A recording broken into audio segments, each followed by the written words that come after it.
Hi, this is Nikki from Circle of Light Unlimited, and this episode of Points of Light is going to focus on sacred sexuality. And this is my second time's the charm thing because my camera told me it needed to be rotated, but I ignored it for some unknown reason. So I'm trying this again. So some of you may have seen this before, just sideways. I do want to give a shout out to my friend Catherine, who requested I do a video about the path to becoming a healer to begin with. And so I'm definitely going to come back to that.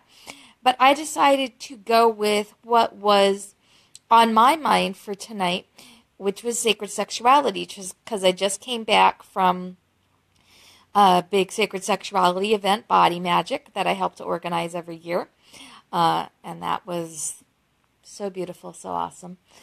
And right before that, I was helping a couple with a private couple sacred sexuality retreat with these two awesome people. And so that's what's really on my mind, so that's what I'm going to talk about today. So what is sacred sexuality? Sometimes I say that I teach about sacred sexuality, and people give me this blank stare because they're like, how do these two things go together? The mundane world kind of thinks of sacred and sexuality as two completely opposite ends of the spectrum.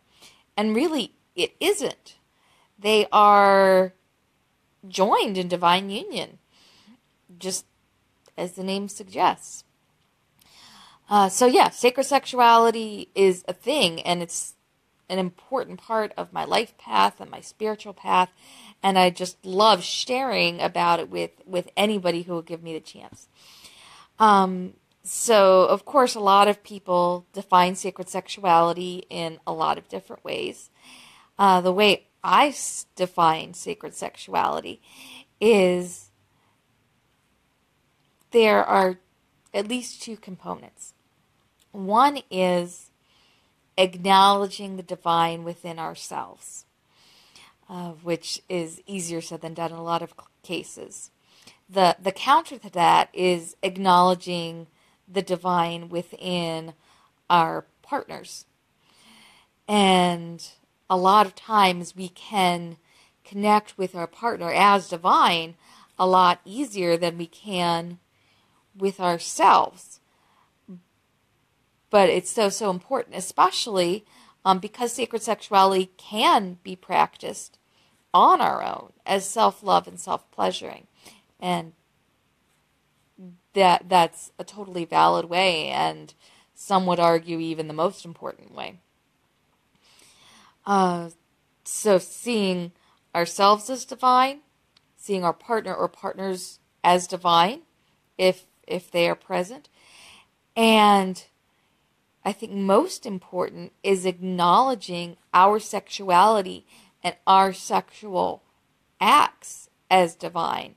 And in my way of thinking, all consensual sexuality is divine, but even more so when we bring the intentionality of that divinity to the forefront of our mind and make that an important and acknowledged part of our practice. So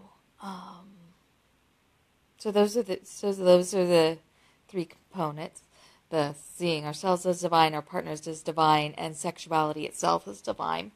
And of course, sacred sexuality can look a lot of different ways externally. A lot of people, if they think about anything at all, they'll think of Tantra as synonymous with sacred sexuality. And Western Tantra can be certainly one way of doing that. Of course, the traditional Eastern Tantra incorporates sacred sexuality into a even bigger, larger practice that incorporates an entire way of life, including meditation and prayer and the way practitioners eat and interact with each other and treat their bodies and minds and this whole big thing. But usually when we hear the word Tantra, it's referring to the modern Western Tantra, which is primarily focused on bringing the secret to sexuality. Of course, there's moksha magic, which is a form of secret sexuality and sex magic that I teach, and I've been working with for quite a few years now. And I'm sure I'll be talking about that more some other time. And of course, it's up on my website, circleoflightunlimited.com, which I forgot to say at the beginning. But I have some web pages up about that, about moksha magic on Circle of Light Unlimited. And any number of other ways that we can bring the sacred into our sexual practice. Like I said, I just got back from a few weeks ago working with a couple, one-on-one or one-on-two,